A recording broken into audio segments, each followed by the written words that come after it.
5월 25일 글로벌 마켓 헤드라인입니다. 스냅이 어닝 쇼크에 43% 급락했습니다. 메타와 알파벳도 동반 하락했습니다. 미국의 4월 신규주택 판매가 전월비 16.6% 하락하며 예상을 하회했습니다. 미국 5월 리치먼드 연은 제조업 지수는 마이너스 9로 2020년 5월 이후 최저치를 기록했습니다. 5월 S&P 글로벌 제조업 PMI 예비치가 57.5로 석 달 만에 최저 수준을 기록했습니다. 유로존의 5월 제조업 PMI 예비치가 54.4로 집계되며 예상치를 소폭 하회했습니다. 인도가 미래에 이어 설탕 수출 제한을 검토하고 있습니다. 헝가리 총리가 연임 직후 비상사태를 선포하며 우크라이나 전쟁에 대응하겠다고 밝혔습니다. 모더나가 원숭이 두창 관련 백신 개발을 시작했다고 전했습니다.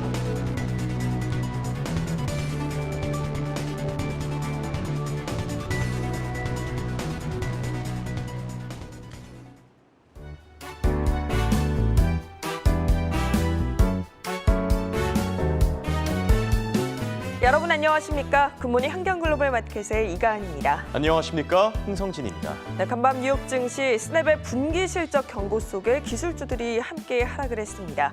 스피겔 스냅 CEO는 직원들에게 분기 실적 목표치를 달성하지 못할 것이라고 전했는데요. 네, 이렇게 기업들이 부진한 실적을 발표하면서 증시를 둘러싼 불안감도 확대되고 있습니다. 오늘은 관련 소식부터 시장 대응 방법까지 준비했습니다. 굿모닝 한경 글로벌 마켓 지금 시작합니다.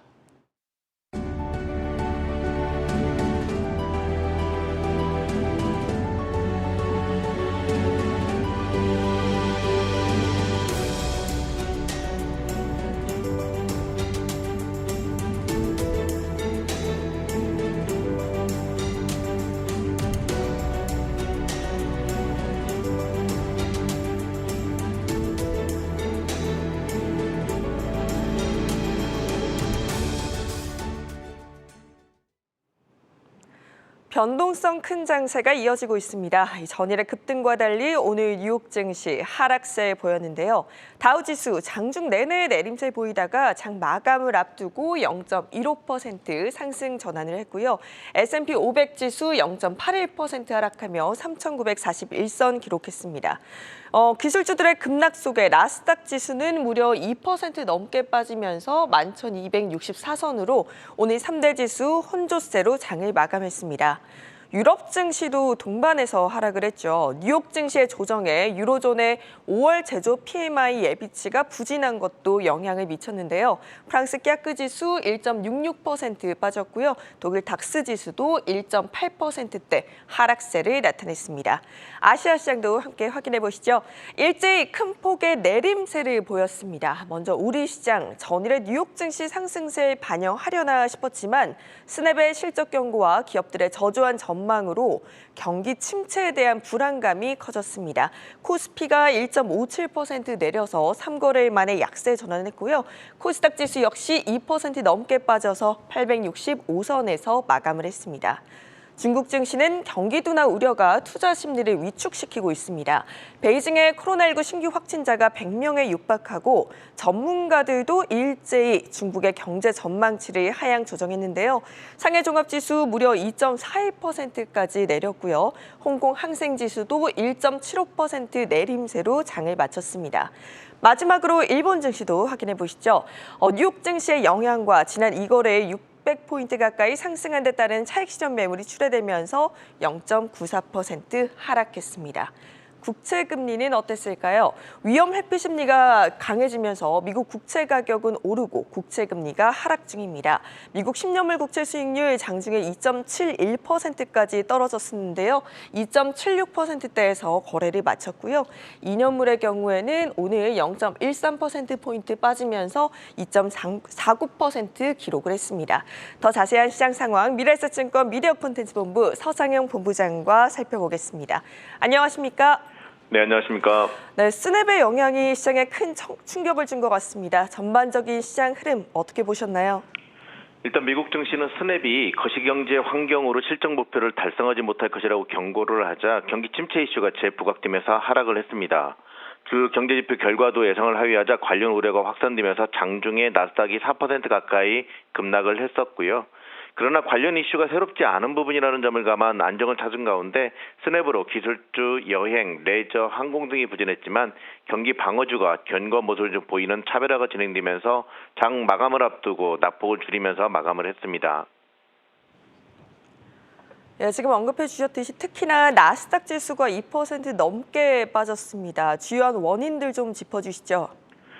일단 동영상 기반 소셜미디어 업체인 스냅이 거시경제 문제로 향후 실적도 부진할 것이라고 경고를 하자 급락을 했습니다. 특히 광고 수익이 급감할 것이라고 언급을 하자 관련된 서비스가 매출에서 차지하는 비중이 큰 알파벳이나 메타 플랫폼, 애플 같은 큰 기술주들의 하락이 확대되는 계기가 되었다고 볼 수가 있고요.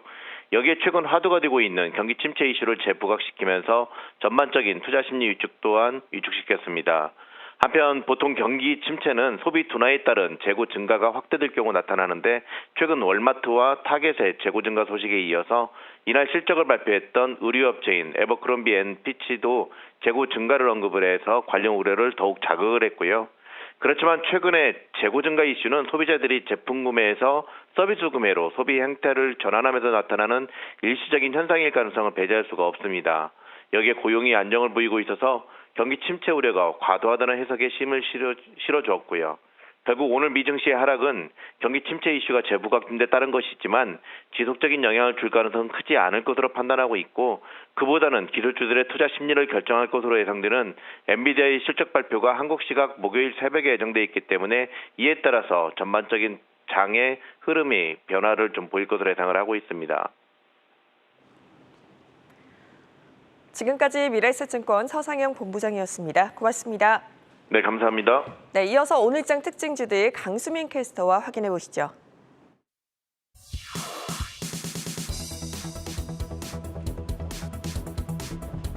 네, 미국 증시 개별 특징주 살펴보겠습니다. 오늘은 하락한 종목부터 살펴보시죠. 스냅챗의 모기업 스냅의 실적 경고가 오늘 주요 기술주에 타격을 줬습니다. 스냅 CEO는 2분기 매출 목표 달성을 못할 것이라고 밝히면서 무려 43%로 하락 마감을 했고요. 장중 52주 신저가를 기록했습니다. 커뮤니케이션주가 섹터 가운데 가장 크게 빠졌는데 스냅의 영향을 그대로 받은 모습입니다. 메타가 7.6%, 또 알파벳은 5% 가까이 빠졌고요. 트위터의 경우도 5%대 낙폭을 기록했습니다.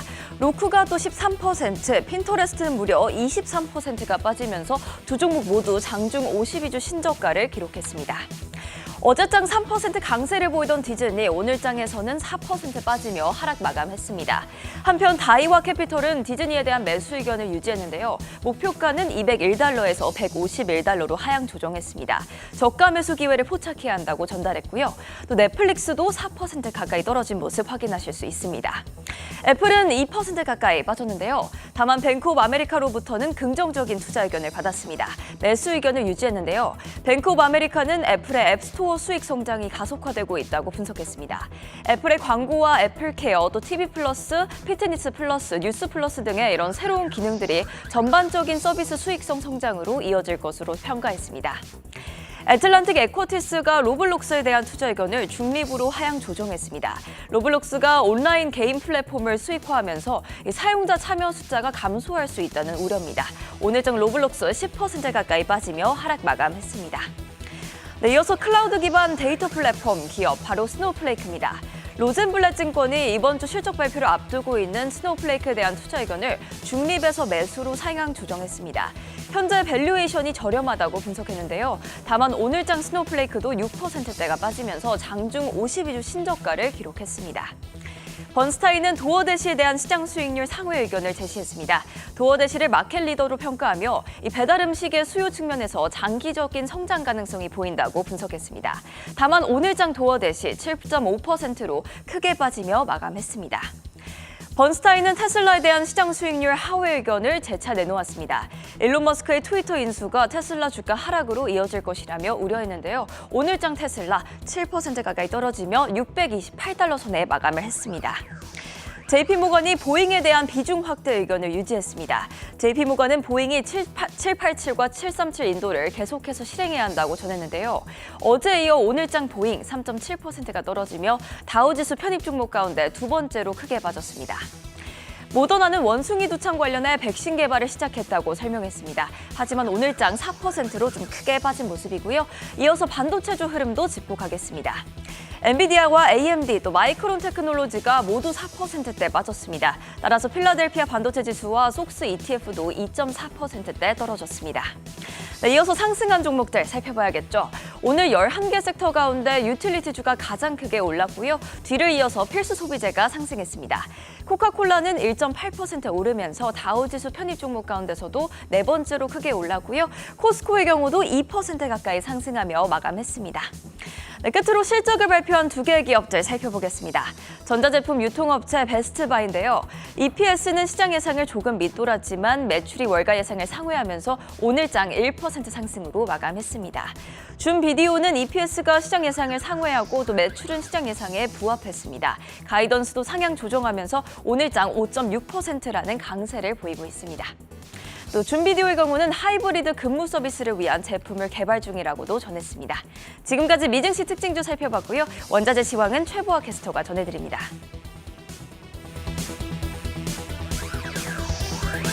네, 국제유가부터 알아보겠습니다. 오늘장 WTI와 브렌트유는 혼조세를 띄었습니다. 어제 언급했었는데요. 이 미국은 5월 말부터 노동절이 끝나는 9월까지 이동량이 늘어나는 시기로 꼽힙니다. 따라서 자동차를 운전하는 사람들이 많아지게 되는데요. 이는 자연스럽게 유가의 수요로 이어지게 됩니다. 세간에 관심이 쏠리고 있는 유럽연합 EU의 러시아산 원유 금수 조치에 대한 결과는 이번 주 내로 합의될 것이라는 평가가 나오고 있습니다. 또 전문가들은 국제유가가 당분간 계속해서 상승세에서 내려오지 않을 것으로 보고 있으니까요. 이 유가와 관련해서 참고해 보시기 바랍니다. 오늘장 WTI는 0.26% 떨어졌고요. 브렌트유는 0.22% 올라서 각각 110달러와 113달러 선에서 거래되고 있습니다. 이 천연가스도 살펴볼게요. 오늘도 우상향 곡선 그리고 있는데요. 이유는 어제와 동일하겠습니다. 러시아산 에너지에 대한 의존도를 낮추고자 미국산 천연가스가 인기를 누리고 있다는 건데요. 또 같은 맥락에서 새로운 정보도 가지고 와봤습니다. 유럽연합 EU가 올해 겨울철을 맞기 전에 천연가스 공동 매입을 시작한다는 발표를 했고요. 이는 당연히 공급 충격을 막기 위한 대응책으로 보여지고 있습니다. 천연가스 어제 급등세에 이어서 오늘장에서도 강보합권 보여주고 있습니다. 1.14% 상승하는 모습 보여주고 있습니다. 본격적으로 농산물 알아보도록 하겠습니다. 먼저 대두와 대두유입니다. 대두와 대두유의 가격은 강보합권과 약보합권으로 엇갈립니다. 대두는 0.3% 상승했고요. 대두유는 0.39% 하락했는데요. 이 큰 움직임까지는 아닌 것 같은 모습을 보여주고 있습니다. 다음은 옥수수입니다. 이 옥수수 역시 기상의 타격이 있었습니다. 수확에 비상이 걸렸었는데요.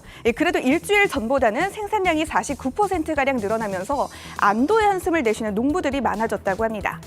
다만 이전 5년의 평균치였던 79%에는 못 미치는 72%를 기록했습니다. 옥수수 가격은 내려갔습니다. 옥수수 가격 현재 2%대 낙폭 키우고 있습니다. 770달러 선, 770센트 선 지나가고 있습니다. 다음은 밀 살펴보도록 하겠습니다. 공급량이 부족할 것이라는 우려가 줄어들고 있지 않는데요. 이 부족한 강수량 때문에 고품질의 밀이 생산되기 힘들 것이라는 예측이 지배적인 상황입니다.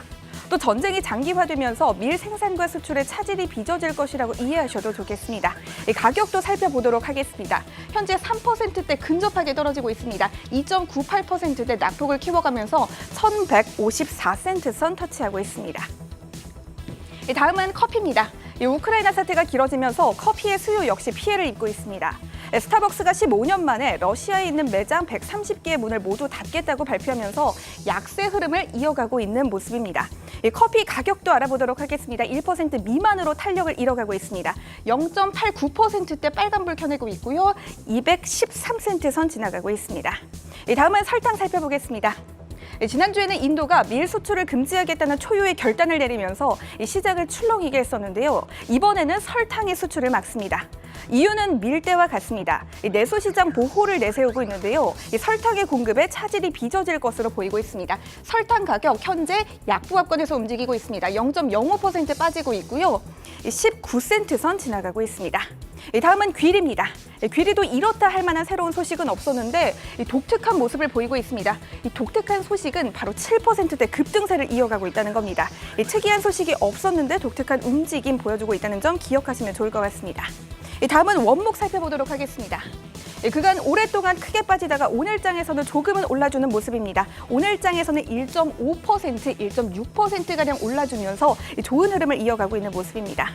농산물 중에서는 마지막으로 돈육 알아보도록 할게요. 그간 오름세를 지속해왔지만 그게 부담으로 작용했던 듯합니다. 가격 살펴볼게요. 오늘장에서는 2% 가깝게 하락 곡선 그리고 있습니다. 다음은 금 살펴보도록 하겠습니다. 금 가격은 강세 이어가고 있습니다.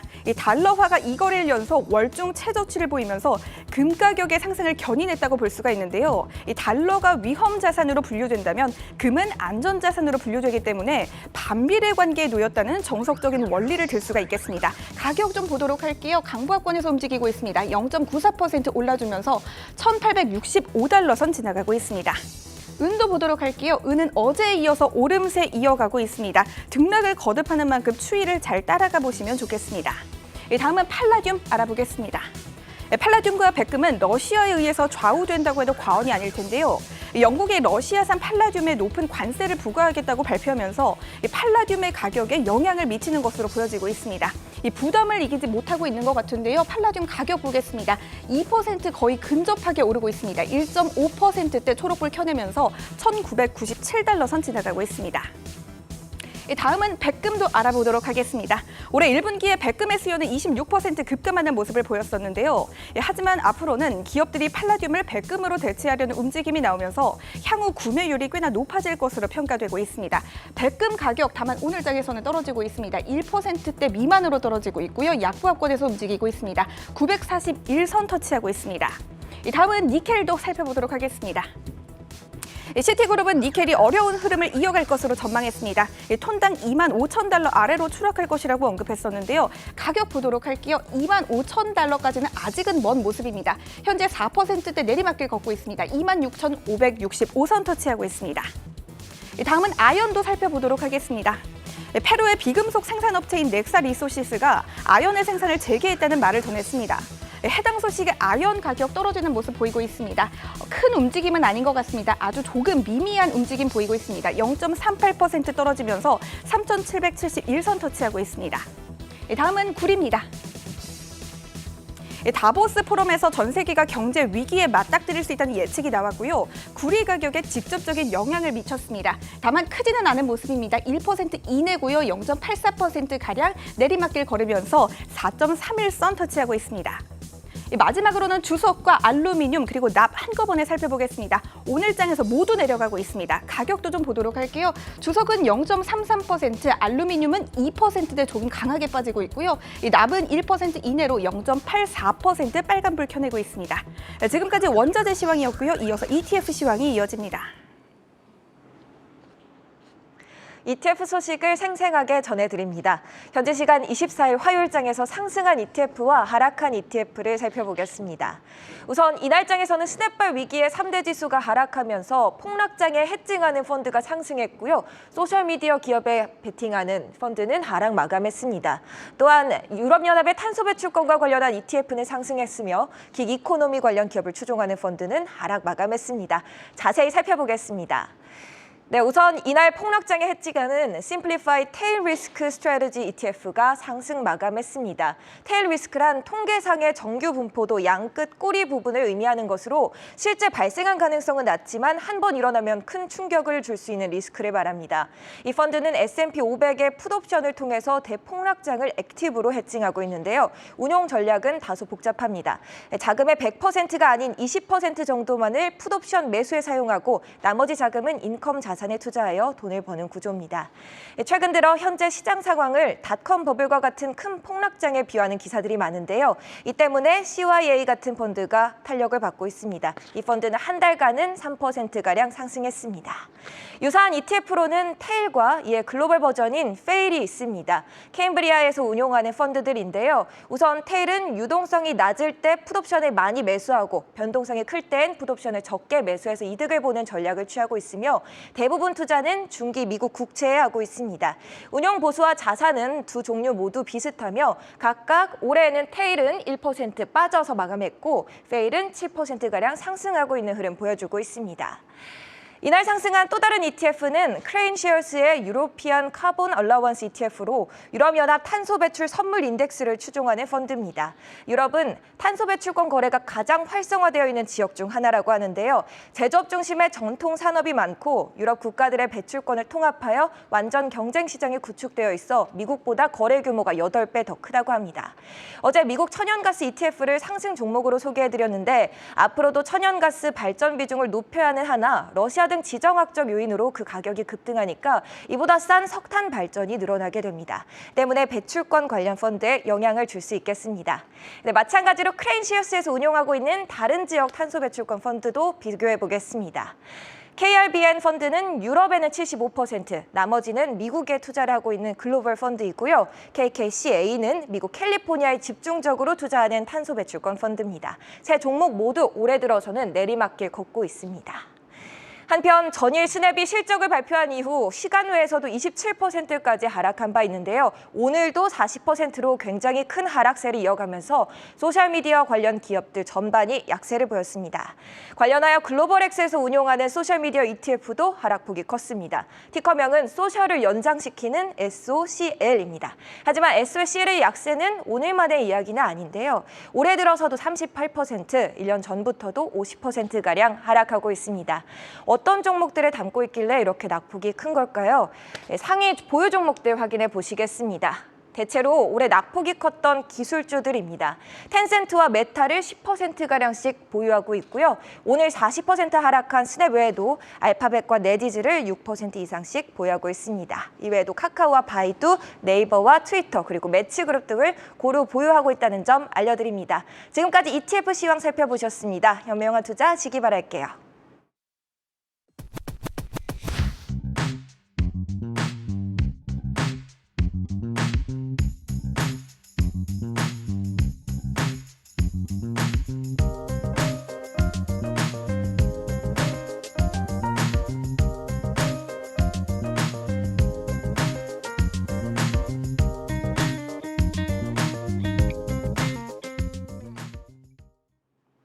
네, 글로벌 이슈와 해외 토픽 확인해보는 시간입니다. 오늘 준비된 첫 번째 이슈 바로 체크하시죠. 먼저 마켓워치의 헤드라인입니다.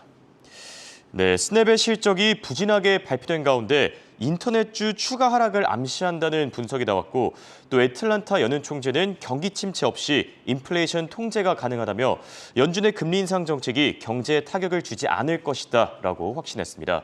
마지막으로 UBS는 올해 중국의 경제 성장률 전망치를 4.2%에서 무려 3%까지 대폭 하향 조정했는데 아무래도 이 락다운 조치의 영향이다라고 볼 수 있겠죠. 자, 오늘의 준비된 첫 번째 아이템. 스냅의 주가 하락입니다. 사실 전일 스냅이 부진하게 실적을 발표하면서 지금 인터넷 관련주들도 일제히 급락하고 있는데 오늘 시장을 흔든 가장 컸던 이슈인 만큼 좀 자세하게 짚어주시죠. 네, 오늘장 시장을 지배한 키워드는 바로 스냅의 실적 전망 악화입니다. 마켓워치는 이와 관련해 이번 스냅의 실적 가이던스 하향이 인터넷 관련주의 추가 하락을 암시한다고 분석했습니다. 현지 시각 23일 스택의 에반 스피겔 최고 경영자는 직원들에게 보낸 서한에서 향후 분기 실적을 목표에 달성하지 못할 것이라고 경고했습니다. 구체적으로 2022년도 2분기 매출과 조정 에비타가 기존 전망치보다 예상을 밑돌 것이라고 밝혔습니다. 스피겔 최고 경영자는 실적 악화의 배경으로 러시아와 우크라이나 전쟁, 인플레이션, 공급망 위기, 그리고 인력난을 들었는데요. 여기에 구글과 애플이 개인정보 보호 정책을 바꾼 것도 부정적인 영향을 줬다고 했습니다. 마켓워치는 스냅의 이번 실적 전망 하향이 인터넷 광고 시장의 둔화를 의미한다고 했는데요. 또 이는 인터넷 기업들에게 악재라고 했습니다. 그러면서 탄광의 카나리아처럼 해당 섹터의 추가 하락을 예고하고 있다고 했습니다. 이외에도 스냅을 비롯해 넷플릭스, 로빈후드, 우버와 같은 기술 관련 기업들이 비용을 줄이기 위해 일자리를 줄이고 있는 점을 언급했습니다. 그러면서 거시적 환경 변화로 인해 관련 기업들이 심각한 비용 압박에 직면해 있다고 했습니다. 마켓워치는 이번 스냅 발표 충격이 머스크의 트위터 인수에도 영향을 줄 것으로 전망했는데요. 이런 상황을 고려할 때 머스크가 트위터를 인수하려는 가격과 현재 시장 가격이 과도하게 책정됐다고 분석했습니다. 네, 스냅이 전일 부진한 실적을 발표하면서 앞으로 인터넷 주가가 좀 흔들릴 수 있다. 이렇게 전망이 나온 점 참고하시기 바라고요. 다음은 블룸버그 헤드라인입니다. 네, 경제 지표들이 올라와 있습니다. 미국의 4월 신규 주택 판매 건수가 전월 대비 16.6% 감소하면서 예상치를 하회했고 또 미국의 5월 리치먼드 제조업 지수는 마이너스 9로 집계되면서 2020년 이후 최저치를 기록했습니다. 마지막으로 유로존의 5월 제조업 PMI 예비치 역시 54.4로 집계되면서 18개월 만에 최저치를 기록했는데 오늘의 두 번째 아이템, 미국의 주택시장입니다. 재작년 코로나19 사태 이후 이 주택시장을 둘러싼 버블이 계속 커지고 있다 이런 평가들이 나왔는데 최근 들어서 미국의 금리 인상이 이뤄지면서 지금 이 버블이 좀 작아지고 있다. 몸집이 줄어들고 있고 결국에는 터질 때가 되지 않았나 이런 평가들도 나오고 있거든요. 주택시장과 관련된 내용들 함께 짚어주시죠. 미국의 4월 신규 주택 판매가 전월 대비 16.6% 감소한 59만 1,000채로 집계됐습니다. 이는 넉 달 연속 감소한 수치인데요. 또 월가 예상치였던 75만 채를 하회하는 수치입니다. 블룸버그 통신은 해당 소식을 전하며 미국 주택시장 붐이 끝나가고 있다고 보도했습니다. 그 배경으로 연준의 공격적인 금리 인상을 지목했는데요. 지난 10년간 주택시장은 낮은 금리에 힘입어 폭발적으로 성장했지만 저금리 시대가 끝나가고 모기지 금리가 오르자 주택 수요가 줄고 있다고 했습니다. 여기에 현재 주택 구매자들은 경기 침체 가능성도 우려하고 있다고 했는데요. 따라서 섣불리 주택 구매에 나설 수 없는 상황이라고 했습니다. 그러면서 이런 움직임이 일반적으로 주택 판매가 강한 봄에 나왔다는 점도 주목해 볼 만하다고 전했습니다. 한편 주택시장이 아직 대부분 지역에서 팬데믹 이전 수준에 비해서는 강세를 유지하고 있다고 했는데요. 또 시장이 한 번에 폭락하기보다는 완만한 속도로 둔화할 것이라고 내다봤습니다. 네, 미국의 주택시장 상황 자세하게 체크해봤고요. 다음은 로이터 통신의 헤드라인입니다. 네, EU 집행위원장은 다가올 유럽연합 정상회담에서 러시아 원유 금수 합의 가능성이 낮다라고 밝혔고 또 이런 가운데 오르반 헝가리 총리는 러시아 원유 수입 금지안에 반대할 예정이다라고 밝혔습니다. 또 인도가 미래에 이어서 이제 설탕 수출 제한을 검토하고 있는 가운데 식량 인플레이션이 가속화되고 있다 이런 평가들이 나오고 있습니다. 자, 세 번째 아이템은 유럽연합의 이 러시아 원유 금수 합의 가능성입니다. 예전과는 다르게 지금은 오히려 가능성이 낮아지고 있다 이런 평가들이 나오고 있는데 해당 내용 전해주시죠. 우르줄라 폰데어라이엔 EU 집행위원장이 유럽연합 정상회담에서 러시아산 원유 금수 조치를 타결할 가능성은 없다고 발언했습니다. 로이터 통신은 해당 발언을 보도하며 폰데어라이엔 집행위원장이 정상회담은 해당 조치를 논의할 적절한 장소가 아니라고 발언했다고 전했는데요. 그러면서 현재 세부 상황을 조율하는 데 집중하고 있다고 밝혔습니다. 한편 폰데어라이엔 집행위원장은 수요일 내 해당 조치에 대한 합의가 이뤄지길 희망한다고 밝혔습니다. 이외에도 폰데어라이엔 집행위원장은 다보스 포럼 연설에서 러시아의 에너지 및 식량 무기화를 비판했는데요. 러시아 포병대가 고의로 곡물 창교를 폭격하고 있고 식량 수출을 통해 국제사회를 협박하고 있다고 강조했습니다. 네, 여기에 이제 헝가리 총리가 좀 적극적으로 이 러시아 원유 수입 금지안을 반대한다라는 소식까지 전해진 점 참고하시기 바라고요. 마지막으로 CNBC 헤드라인 살펴보겠습니다. 네, 빌 에크먼은 인플레이션 완화를 위해 연준이 공격적 긴축에 나서야 된다라고 밝혔고 또 TSMC와 삼성 등 주요 반도체 기업이 반도체 가격 인상을 고려하고 있는 것으로 나타났습니다. 또 마지막으로 올해 말 역사적인 천연가스 대란이 우려된다며 특히 아시아와 유럽 쪽에서 이 확보 경쟁이 이루어질 것이다. 이런 전망까지 나왔습니다. 자, 오늘의 마지막 아이템 빌 에크먼입니다. 월가에서는 리틀 버핏으로 알려진 만큼 굉장히 저명한 투자 전략가로 알려져 있는데 현재 인플레이션 완화를 위해서 연준이 보다 공격적인 긴축에 나서야 된다. 이런 발언 내놓지 않았습니까? 네, 맞습니다. 월가의 헤지펀드 거물인 빌 에크먼이 인플레이션을 낮출 수 있는 방법은 연준의 공격적인 긴축 정책뿐이라고 했습니다. 에크먼은 현지 시각 24일 여러 트윗을 통해 이같이 밝혔는데요. 구체적으로 연준이 공격적으로 금리를 인상하거나 주식시장이 붕괴, 수요가 파괴되지 않는 이상 실질 인플레이션이 낮아질 방법은 없다고 했습니다. 그러면서 현재 시장이 겪고 있는 조정은 연준이 40년 내 최고치를 찍은 인플레이션을 잘 통제할 수 있을 거란 믿음이 부족해 나온 결과라고 했습니다. 따라서 연준이 치솟는 물가를 진정시키지 않는 한 시장 혼란은 계속될 것이라고 언급했는데요. 에크먼은 또 현재 인플레이션이 통제 불가능 수준으로 치닫고 있기에 투자자들은 오히려 연준의 빠른 금리 인상을 응원할 것이라고 했는데요. 인플레이션이 둔화하고 있다는 신호가 나와야 주식시장이 오를 수 있는 만큼 연준이 더 진지함을 보여야 한다고 했습니다. 네, 이제 6월 FOMC 회의도 얼마 남지 않았습니다. 네, 관련 소식들 자세하게 전해드리겠습니다. 지금까지 이행 캐스터와 함께했습니다. 굿모닝 한경글로벌 마켓 7시 30분까지 계속됩니다.